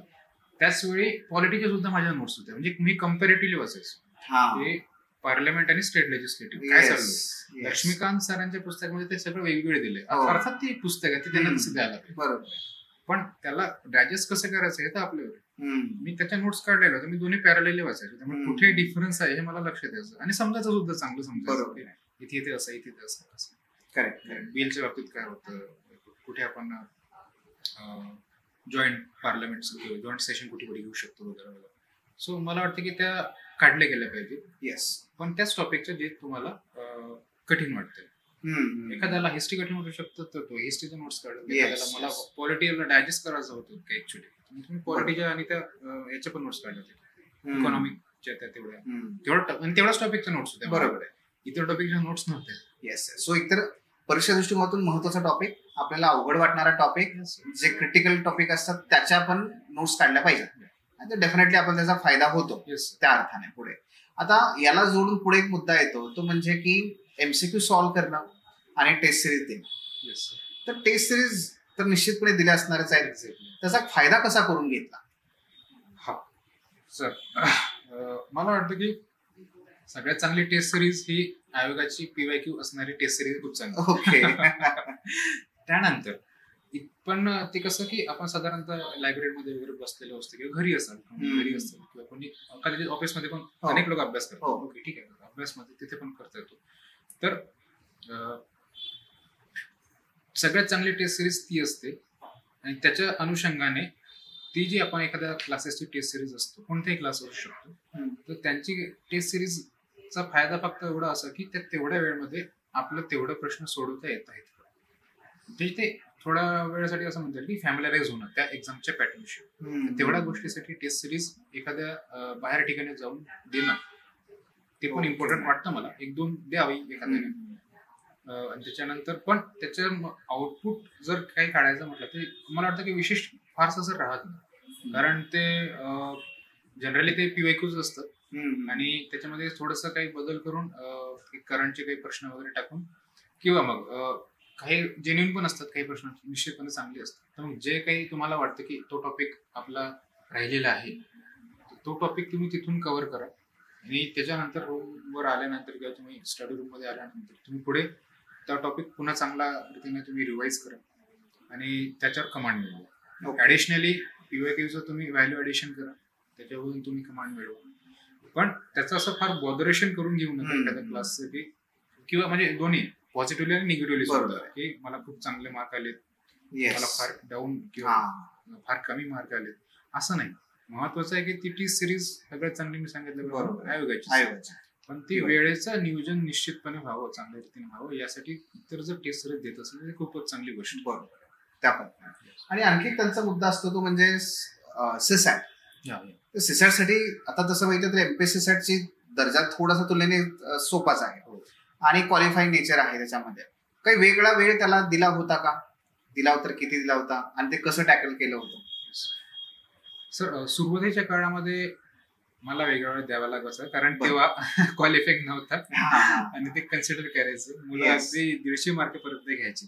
बरोबर. तर मग मला गरज वाटली का आपण ते पण केलं पाहिजे. आणि जरी मी इंजिनियर असलो तरी मी सुद्धा त्याला एक सन्माननीय वेळ दिलेला आहे. बरोबर. जेणेकरून त्याने पण माझा सन्मान करावा. Yes yes. तर सुरुवातीच्या काळामध्ये मला वाटतं की त्यालाकडे लक्ष दिले गेलेच पाहिजे जरी क्वालिफाईंग असलं तरी. आणि आता तर युपीएससी लेवलचं सगळं आलेलं आहे म्हटल्यावर थोडासा असं वाटतं मला की थोडीशी युपीएससी त्या दिशेने जाऊ शकते. आपल्याला ऍक्च्युली 22च्या नंतरच 23 आणि 24लाच वाटत होतं की कदाचित युपीएससीच्या लेवलचं ती जाईल. ओके. पण त्यांनी नाही गेली. तर मग आता फुल चान्स आहे की ते मागचे जे 12.5 मार्कांचे प्रश्न असतात डिसिजन मेकिंगचे जसं ज्या पद्धतीने युपीएससी नाही गेलं एमपीएससी सुद्धा ते काढू शकते. म्हणून मला वाटतं की जर तुम्ही एमपीएससीच्या 2025च्या अटेम्प्टसाठी प्रयत्न करत असाल तर तुम्ही थोडंसं मेंटॅलिटी बनवलीच पाहिजे की ते डिसिजन मेकिंगचे 12.5 मार्क नसणार. आले तर बोनस आहे तुम्ही घेऊन. बरोबर. नाही आले तर तुम्ही तयारी अशा पद्धतीने करा की तुमचं ते क्वालिफाय तरी होणार. येस. मी काय केलं होतं की माझ्या वेळी ते क्वालिफाय नव्हतं त्यामुळे मी सिरियस एफर्ट घेतले होते. येस. जर मराठी मीडियम मधून तुम्ही काम करणार असाल तर एक गिल्डा सरांचं एक छान पुस्तक होतं जे त्यांनी केलेलं होतं. गिल्डा ती डीवायएसपी 2016 की 17च्या. तर त्यांनी खूप अगदी लहान मुलांसारखं त्यांनी समजून सांगितलेलं. ओके. मला वाटतं त्यांच्यासारखं एवढं चांगल्या रीतीने समजून कोणीच सांगितलं नसेल. मी सुद्धा ते स्वतः रेफर केलं. अरे वा. मला चांगलं वाटलं. त्याच्यानंतर मी मग कोणत्याही क्लासचे किंवा मग स्टँडर्ड बुक आहे जसं की आय थिंक मला याचं नाव आठवत नाही आता सीसॅट साठी स्टँडर्ड बुक आहे युपीएससी मध्ये पण बरेच युपीएससीचे वापरतात. तर त्यांच्यामधून मग एकदा का आपल्याला कन्सेप्ट कळलं की मग आपण प्रॅक्टिस करण्यासाठी त्याला काही लिमिटेशन नाही. कितीही प्रॅक्टिस करा. त्याच्यानंतर ते टॉपिक घ्या जसं आपण जीएसचे केलं तसंच. कोणकोणत्या टॉपिकवर किती प्रश्न विचारले ते आधी पाहिले. बरोबर आहे. ज्या टॉपिकवर प्रश्न विचारले ते आधी केले. करेक्ट. त्याच्यानंतर बाकीच्या गोष्टी कारण युपीएससी भरपूर सारं असतं किंवा कोणत्याही सीसॅटच्या पुस्तकामध्ये भरपूर देतात. आपल्याला एवढी गरज नाही. एमपीएससी काय विचारते ते जास्त पाहिलं गेलं. फॉर एक्झाम्पल ते जम्बल्स आणि त्या तेच जम्बल्सच म्हणतात त्याला. जम्बल्सवर अनेक प्रश्न असतात. म्हणजे जर बँकिंगचं असेल तर त्यावर एक ते कोड देतात. कोड पझल्स म्हणायचे. कोड देतात त्यावर 5 प्रश्न बँकिंग मध्ये आयबीपीएस वगैरे विचारत असतात. करेक्ट. एमपीएससी एक प्रश्न विचारते. तर मग तेही परीक्षेमध्ये कळायला पाहिजे की वेळेचं नियोजन कसं करायचं. आणि जरी एक प्रश्न विचारायचा असेल ना तरी एमपीएससी काय नाही त्या प्रश्नामध्ये क्लू देत असते. ज्या एका सेंटेन्स वरून तो प्रश्न तुमचा काही सेकंदामध्ये निघतो. बरोबर. तर हे कधी कळेल तुम्ही जेवढं चांगलं अनालिसिस कराल तेवढं. एवढा मोठा जरी अरे ऍक्च्युअली दिसतोच एवढा मोठा प्रश्न असतो पाहूनच आपण भीत असतो की काय आहे एवढा मोठा. येस. पण ती जेव्हा आपण अनालिसिस करतो आणि जेव्हा ती प्रॅक्टिस एवढी झालेली असते की त्या प्रश्नाला पण डील करण्याचं नॅक आपल्याला आली असते. तर एक प्रश्न ते ट्रिगर स्टेटमेंट आपल्याला ओळखायचं असतं. बरोबर. ते आलं तर ते पुढे पूर्ण प्रश्न अख्खा प्रश्न एकदम काही सेकंदात निघतो. आणि याचा फायदा असा होऊ शकतो की काही मुलं जे त्याला भिवूनच पुढे निघालेले असतात तो प्रश्न आपल्याला मिळू शकतो. येस. असं मला वाटतं. करेक्ट. पण हे ओव्हर द पिरियड मला वाटतं स्टेप बाय स्टेप तुम्ही जावं. अनालिसिस करा कोणत्या टॉपिकवर झाले. जर समजत नसेल तर गिल्डा सरांचं पुस्तक घ्या. समजत असेल तर मग वेल अँड गुड काही गरजच नाही. अगदी पुढे जात आणि मग ती स्टेज पण घ्या की जंबल प्रश्न सुद्धा लवकर तुम्हाला सोडता आले पाहिजे. येस.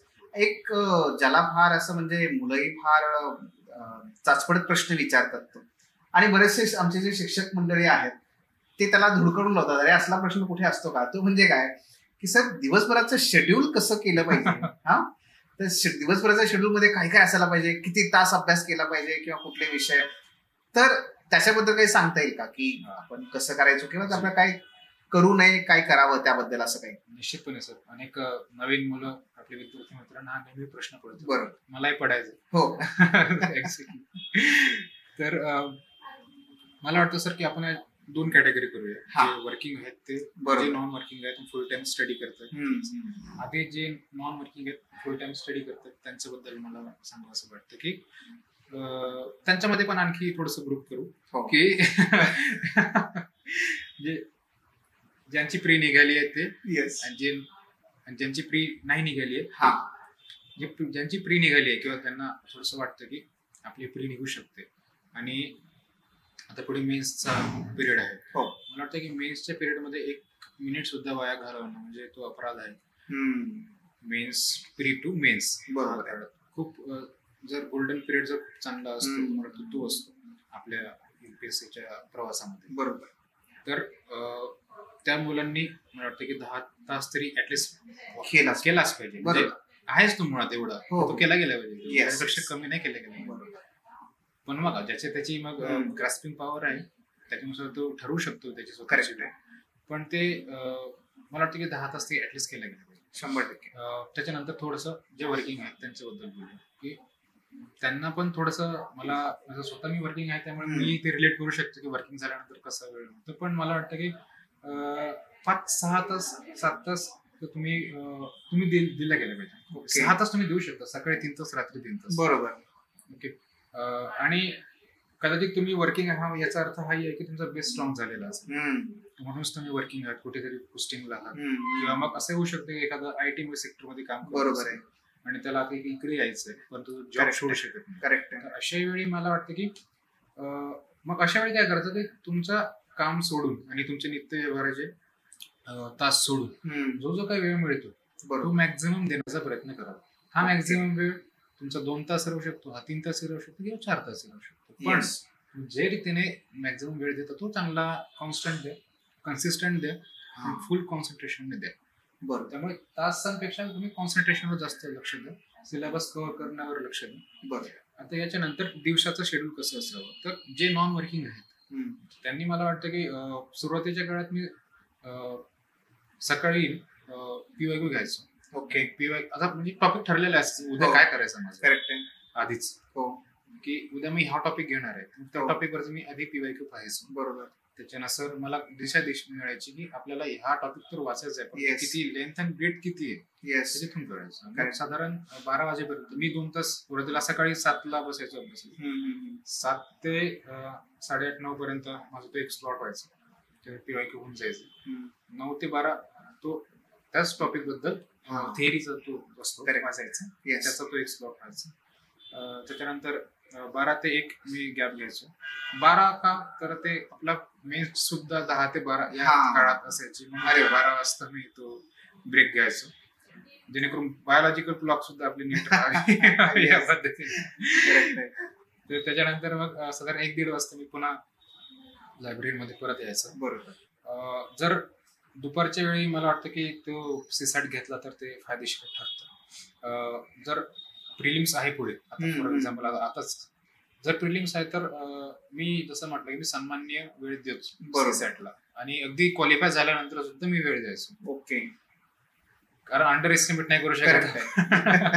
UPSC केलं तर आपण तयार असावं. येस. त्या गोष्टीसाठी साधारण 1:30-2 वाजेपासून 5 वाजेपर्यंत मी सीसॅटचा घ्यायचो. आणि जर मी मेन्सला असेल तर या दरम्यान सुद्धा मी परत 3 वाजेपर्यंत 1:30 ते 3 किंवा 3:30 पर्यंत परत PYQ घ्यायचो, जेणेकरून माझी झोप झालेली असल्यानंतर किंवा थोडी झोप नाही म्हणतात, ती थोडी पॉवर नॅप असते मला. तर त्यानंतर माझे पुन्हा फ्रेश माइंडने पुन्हा, जर मला माहित झालं की मला वाचायचं काय, त्यात किती खोलावर वाचायचं आहे, मी त्याच्यानुसार वाचेल या उद्देशाने मी परत PYQ घ्यायचो.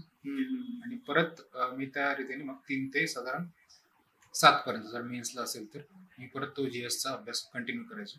त्या दरम्यान फॅक्ट्स पण यायचे, फॅक्ट्स काही मदत करायचे असतील तर त्या. आणि त्याच्यानंतर आणि जर आपण सीसॅट करत असू 5 वाजेपर्यंत ते करायचं. मग त्याच्यानंतर पुन्हा 5 ते 7 जो असेल तो थोडंसं सीसॅटचा जर मी पेपर सोडवला असेल 3 ते 7 मध्ये, त्याचं अनालिसिस पुढे यायचं की मी असं केलंय, मी या काही मायक्रो ओके. आपल्या चुका झाल्या आहेत ज्या हा आता आपल्याला नाही करायला पाहिजे, बरोबर. नेक्स्ट टाइम ज्या पेपर सोडून ते. सो अशा रीतीने मग मग राहिला शेवटचा मुद्दा. येस. पुन्हा आम्ही पॉवर नॅप पुन्हा घ्यायचो 7 ते 8. पॉवर नॅप आणि जेवण असं माझं ठरलेलं असायचं. येस. पॉवर नॅप असल्याने काय होतं की मला वाटतं की रिफ्रेश होतो. हा जास्त Reset button आहे. येस हा. सर. म्हणजे एखाद्याला होऊ शकतं की काही हॉबी वगैरे असेल तर संध्याकाळी वेळा तो फिरायला जाईल गार्डन. बरोबर आहे. तसं आहे तर मी झोप घेतली की माझी ते पॉवर नॅप पूर्ण व्हायची, हम्म. रिफ्रेश व्हायचो. पण पुन्हा संध्याकाळच्या वेळी मी अनालिसिस करायचो मी हे वाचलेलं आहे. हम्म. त्याच्यामुळे व्हायचं असं की ते जे काही वाचलं ते चांगल्या रीतीने आणखी कन्सॉलिडेट व्हायचं. ओके. दिवसभरात जे काही मी लेट्स से 7 तास 8 तासापैकी जे काही केलं असेल ते शेवटच्या 2 तासांमध्ये तर मी रिवाइज करतोय बरोबर. तर आणि अनालिसिस करतोय काय झालं कसं. तर ते मला वाटतं की ते जास्त रिटेन्शन आपली असते माइंडची. ओके. त्याच वेळी दिवसभरात काय झालं त्याचं अनालिसिस करायचं हो. आणि उद्या काय करायचं हम्म. हे मी ठरवून ठेवायचं की हा Yes. टॉपिक करायचं आणि पुन्हा ती सायकल पुढे चालेल. चालेल. आणि मग आता एक शेवटचा मुद्दा त्यातला की तो परीक्षेचा दिवस फायनल, त्याच्यामध्ये एकूण मनाचं व्यवस्थापन, ताणाचं व्यवस्थापन आणि त्याच्यामध्ये असं काही आपल्याला अनुभव आले का आणि त्याला आपण कसं टॅकल केलं? कारण बऱ्याच मुलांचं त्या 2 तासामध्ये सुद्धा विकेट पडते, तर त्याला कसं आपण टॅकल केलं? Right sir. इनफॅक्ट मी या प्रश्नाचं उत्तर चांगल्या रीतीने देऊ शकतो याच्यासाठी की माझे काही मित्र पण होते. अच्छा. आणि सुरुवातीच्या काळात माझा पण तशी थोडी अवस्था राहायची की पेपरच्या वेळी तर अगदी अक्षरशः काही काही मित्रांचे तर हात थरथरायचे. हा. सो मला वाटतं की आपण या डिस्कशनला जशी सुरुवात केली होती की बरोबर. त्यावर मात कशी करायची स्ट्रेस हो. लेवलवर, हो. तर तेव्हा आपण असं पाहिलं होतं की इथे काय येतो याचं हम्म. इंटेन्शन जर आपण क्लिअर असेल हम्म. तर त्या द डे ला होणाऱ्या चुका आपल्याला टाळता येतात. त्या कशा की आपण सुरुवातीपासूनच अगदी नियोजनबद्ध काम करत असतो. हम्म. सुरुवातीपासून नियोजनबद्ध काम केल्यामुळे हम्म. तो जो दिवशी कॉन्फिडन्स लागतो लेट्स से 100% बरोबर. इतकं कॉन्फिडन्स पाहिजे त्या दिवशी पाहिजेच. येस. तर तो येणारा कॉन्फिडन्स हा दर दिवशी 1%, 2%, 1%, 2% तुमच्या त्या अकाउंट मध्ये साठत जातो. ओके. जे शेवटच्या 3 महिन्यापासून आपण जे काही तयारी केलेली असते हम्म. प्रिलिमसाठी पर्टिक्युलरली करेक्ट. किंवा मेन्ससाठी सुद्धा बरोबर. शेवटच्या 3-4 महिन्यांमध्ये जे एवढं काही वेळ मिळाला असेल येस. तर त्या दिवशी तुमचं माइंडसेट काय राहणार आहे हम्म. हे मागच्या 3 महिन्यामध्ये तुम्ही तयारी कशी केली हम्म. यावर डिपेंड करतो. करेक्ट. लेट्स से तुम्हाला अभ्यासाला जास्त वेळ मिळाला नसेल हम्म. तरी सुद्धा तुम्ही जर प्रामाणिक एफर्ट टाकलेले आहेत तर मला वाटतं की ते प्रामाणिक एफर्ट आपल्याला ती परीक्षा पास करून घेऊन जातो. हम्म. कारण तो बॅक ऑफ द माइंड तो कॉन्फिडन्स असतो की येस. ठीक आहे मला वेळ जरी नाही मिळाला असेल पण जितक्या वेळ मला मिळाला त्यामध्ये मी वेळेचा सदुपयोग केला, मी टाइमपास केलेला नाही. बरोबर आहे. जर मी टाइमपास केलेला नाही आणि मी जर माझ्या एफर्ट्समध्ये प्रामाणिक आहे तर कोणीच मला या परीक्षा पास करून हम्म. रोखू शकत नाही. बरोबर आहे. मला वाटतं की ते महत्वाचं आहे. ऍट द सेम टाइम याचा झाला फिलॉसॉफिकल गोष्ट, येस. येस. पण महत्वाचं आहे की रियालिटी सुद्धा तितकीच महत्वाची. ओके. तुम्ही जितक्या चांगल्या रीतीने टेस्ट सिरीज मध्ये किंवा मागचे आयोगाचे पेपर PYQ जितक्या रीतीने चांगल्या रीतीने सोडवाल आणि स्वतःला त्या सगळ्या गोष्टींशी फॅमिलिअराइज करून घ्याल तितकं तिथे फायदा होतो. सगळं माहित असतं की तुम्हाला ते व्हिज्युअलाइज पुन्हा एक गोष्ट करायची की व्हिज्युअलाइज करायची की जे झालंय ना तेच पुढे विचारलं जाणार आहे. ओके. तुम्ही टेस्ट सिरीज मध्ये ज्या काही चुका झालेल्या आहेत त्या मी नाही करणार. येस. पुन्हा पेपरमध्ये मी नोन टू अननोन कडे जायचो जेव्हापासून मी सुरुवात करायचं कारण मला ते सोपी वाटायचं. नोन पेक्षा किंवा इझी टू मॉडरेट किंवा इझी टू टफ कडे जायचं. तर मग जिओग्राफीला मी सुरुवात करायचो किंवा पॉलिटीमध्ये आम्ही सुरुवात करायचो. ओके. तिथून मग मी हळूहळू टप्प्याटप्प्याने वेगवेगळे विषय घेत करंट अफेअरला शेवटी ठेवायचो. ओके. कारण ते मला अनसर्टेनिटी नेहमीच वाटायची. मला वाटतं की आता पण अनसर्टेनिटी राहते, आहेच. काय विचारायला काही सांगता येत नाही. आहेच आहे. सुरुवातीच्या काळात इतिहासाबद्दल पण बरीच अनसर्टेनिटी राहायची. आता बऱ्यापैकी ते टप्प्यात आलाय पण तर मग आधी मी इतिहासाला पण तिकडे शेवटी ठेवायचो. करेक्ट. मग हा माझा साधारणतः क्रम राहायचा. जिओग्राफी, पॉलिटी, इकॉनॉमी, त्याच्यानंतर मग हिस्ट्री आणि मग सायन्स आणि करंट. ओके. ओके. ओके. त्याचंही तशा प्रकारे व्यवस्थापन केलं होतं इझी टू मॉडरेट, ज्याच्यामध्ये माझ्या स्ट्रेंथ आहेत ते अगोदर, नंतर जो वीक वाटतं तसं तो तिकडे. आणि दुसरा महत्वाचं म्हणजे की कॉन्फिडन्स शिवाय आपल्याला त्या 2 तासामध्ये तो पेपर कव्हर होत नाही ना, त्याच्यामध्ये आपली प्रोडक्टिव्हिटी वाढत नाही. त्यामुळे कॉन्फिडन्स हा फार महत्वाचा आहे. तो मला अॅनॉलॉजी फार छान आवडली. ते म्हणजे आपला जो कॉन्फिडन्स आहे तो आपल्याला दर दिवशी वाढवावा लागतो. आपल्या अकाउंटमध्ये दर दिवशी 1% 1% आपला कॉन्फिडन्स हा वाढवत न्यायचा असतो. बरोबर आहे, अगदीच. प्रिलिमचा थोडासा ऑबिट एक प्रश्न विचारतो, पण त्याच्याबद्दल फार उत्सुकता असते मुलांना, की इंटरव्ह्यू कुठलं पॅनल होतं, कसा होता तो अनुभव, आणि आपण 2 इंटरव्ह्यू दिले, त्याच्यामध्ये आपल्याला कसा एक फरक जाणवला, त्याला आपण कसं टॅकल केलं, तो कसा होता अनुभव? सर मी 2 इंटरव्ह्यू दिलेले हो. राज्यसेवेचे. तर सुरुवातीला मी 2022 जेव्हा इंटरव्ह्यू दिला तेव्हा मला देशपांडे सरांचं पॅनल होतं. ओके. आणि 2023 मी जेव्हा इंटरव्ह्यू दिला तेव्हा आयोगाचे माननीय अध्यक्ष श्री सेठ सर यांचं पॅनल होतं.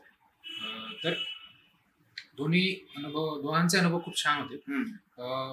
मला वाटतं की बऱ्याचदा मुलांना हा प्रश्न पडतो की इंटरव्ह्यूचं पॅनल काय असेल म्हणजे असं पूर्वग्रह असतात मुलांच्या मनामध्ये. मला वाटतं की त्याला एक लिमिटच्या पलीकडे फारसं वेटेज नाहीये. जर मुद्दा पूर्वग्रहांचाच असेल तर तो प्रत्येकाचा असतो. ते केवळ ते पॅनलचे अध्यक्ष बसलेले राहत नाही, तर एक IAS आणि दुसरे IPS सुद्धा असतात. जर पूर्वग्रहांचा मुद्दा असेल तर ते बॅलन्स करायला बाकीचे 2 लोक आहेत तिथे बसले. त्यामुळे असं बाऊ करून घेऊ नये असं मला वाटतं की आपल्या विद्यार्थ्यांनी मित्रांनी, की इंटरव्ह्यू मध्ये यांचा पॅनल आहे तर मला इतकी मार्क मिळेल, त्यांचे पॅनल मला तितकी मार्क मिळेल, त्या गोष्टी आपल्या हातात नाही. इनफॅक्ट इंटरव्ह्यू पॅनल कोणाचं येणार आहे हे सुद्धा आपल्या हातात नाहीच आहे. मग कृष्ण जसं म्हणतात नाही का, ज्या गोष्टी आपल्या हातात नाही आहेत त्या गोष्टींचा आपण काय विचार करायचा, ज्या गोष्टी आपल्या हातात आहेत त्या गोष्टींचा आपण विचार करायचा. करेक्ट आहे. आपल्या हातात आहे इंटरव्ह्यूची खूप चांगल्या तयारी करणं आणि त्याच्यानंतर तो इंटरव्ह्यू तेवढंच कॉन्फिडेंटली देणे. तर त्यासाठी मी काय केलं की मी माझ्या प्रोफाईलवर तयारी केली. ओके. माझ्या प्रोफाईलचे मी काही पैलू पाडून घेतले ज्यांवर मला प्रश्न विचारला जातात. त्यापैकी नागपूर, विदर्भ आणि त्या संदर्भातील गोष्टी, माझ्या प्रदेशाचे वैशिष्ट्य काय आहेत त्या गोष्टी, ते सगळे मी चांगल्या रीतीने तयार केले. माझं एज्युकेशनल क्वालिफिकेशन बद्दलचे मी प्रश्न तयार केले, म्हणजे केमिकल इंजिनिअरिंग आणि त्याची संबंधित त्या सगळ्या गोष्टी. मग त्याच्याशी संबंधित आधी तर मी स्टॅटिक चांगलं तयार केलं, त्याच्यानंतर करंटशी संबंधित गेलो. मग क्वालिफिकेशनसाठी सुद्धा मी आधी माझं स्टॅटिक चांगलं केलं, त्यानंतर माझं क्वालिफिकेशनच्या संदर्भात जे काही करंटमध्ये चालू आहे त्या गोष्टींवर गेलो. फॉर एक्झाम्पल की ते केमिकल इंडस्ट्री या संदर्भात बऱ्याचशा गोष्टी चालू होत्या माझ्या सुद्धा.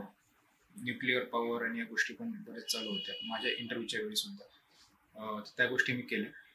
न्यूक्लिअर एनर्जी बद्दल सुद्धा मी गोष्टी केल्या होत्या, कारण जैतापूर आणि ते काही प्रकरण ते चर्चेमध्ये होत त्यावेळी.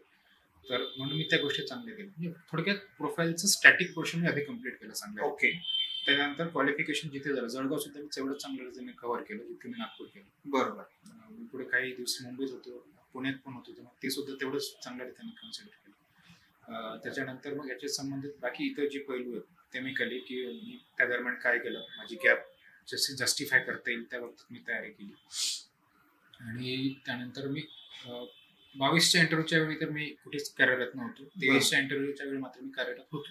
त्यामुळे मग तेही मी तयारी केलं माझ्या GST डिपार्टमेंट आणि त्या बाबतीत काय प्रश्न विचारले गेले. बरोबर. ट्रान्स्क्रिप्ट पाहून मी माझ्या GST डिपार्टमेंटचे आणि इतर संबंधित सगळेच प्रश्न मी वेगवेगळे केले, माझ्याच्या संदर्भात काय असतात ते. त्याच्यानंतर मी त्या अनुषंगाने मी टप्प्याटप्प्याने मी पुढे जात गेलो.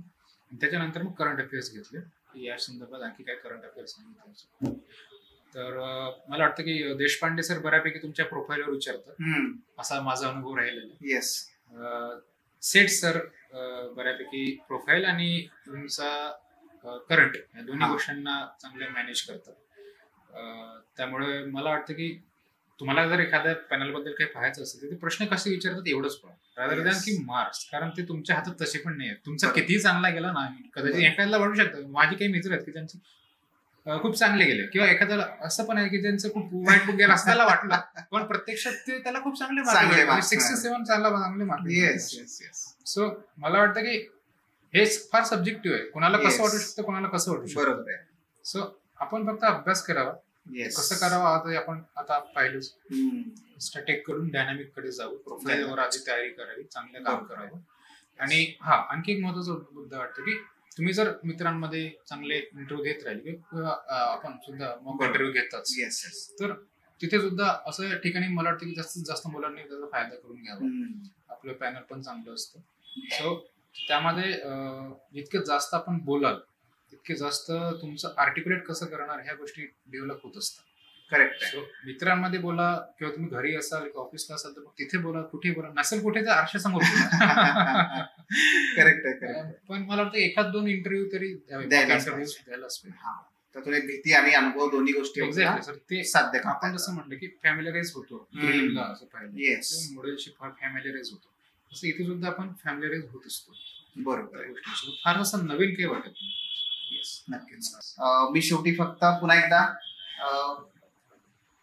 आपल्या सर्वांच्या वतीने आणि आपल्या प्लॅटफॉर्मच्या वतीने हिमांशूचं पुन्हा एकदा मी त्या ठिकाणी आभार मानतो. आणि आता ज्या प्रशासनामध्ये आपण एंट्री करतोय त्या प्रशासनामध्ये आपल्या हातातून अनेक लोकांचं भलं होणार आहे, कल्याण होणार आहे, सेवेची संधी आपल्याला मिळणार आहे आणि ही फार मोठी ऑपॉर्च्युनिटी आहे. लाखो विद्यार्थी ज्या पदावर पर्यंत पोहोचण्याचे आशा, अपेक्षा, महत्वाकांक्षा बाळगून आयुष्यातले अनेक वर्ष देण्याचा तिथे चंग बांधतात, देतात सुद्धा. तर या सगळ्यातून आज आपण प्रशासनात चाललोय, तर ही फार मोठी संधी आहे. निश्चित आमच्या सर्वांच्या तुमच्या कार्यासाठी शुभेच्छा आहेत. प्लस त्याचबरोबर इथेच न थांबता प्रशासनामध्ये सुद्धा तुम्ही आणखी उत्तुंग शिखरे गाठावी. प्लस युपीएससीची संधी आहेच आहे आणि युपीएससीच्या माध्यमातून आणखी मोठ्या पदांवर काम करण्याची संधी तुम्हाला मिळावी अशी आमच्या सर्व विद्यार्थ्यांतर्फे आणि आमच्यातर्फे हार्दिक हार्दिक शुभेच्छा आहेत.